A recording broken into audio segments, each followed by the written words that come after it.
বধূ বেশে কন্যা যখন এলো রে, যেন খুশির বন্যা বয়ে গেল।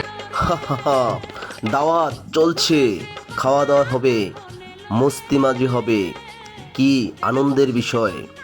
দাওয়াত কথাটা শুনলেই মনে আনন্দ জ্বরে ওঠে, আবার পরক্ষণেই ভিতরে ভিতরে কষ্ট অনুভব হয়, কারণ দাওয়াতের বিনিময়ে কিন্তু টাকা দিতে হয়।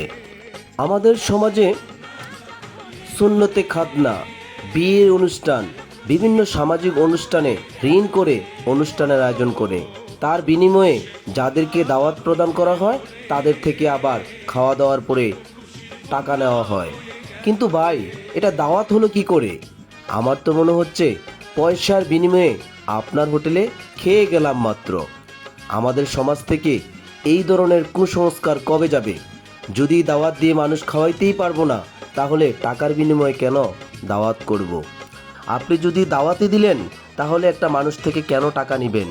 অনেকে এই টাকার অভাবে আবার কোনো দাওয়াতও অংশগ্রহণ করতে চায় না। দাওয়াতের ক্ষেত্রেও দেখা যায় পার্থক্য। সমাজের ধনী ব্যক্তিদেরকে দাওয়াত প্রদান করা হয়, কারণ তারা অর্থ দিতে পারবে।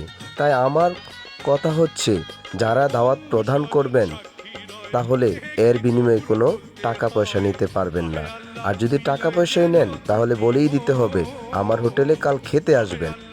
তাই আসুন, দাওয়াতের নামে এই হোটেল বাণিজ্য বন্ধ করি, সামাজিক সম্পর্ক গড়ে তুলি।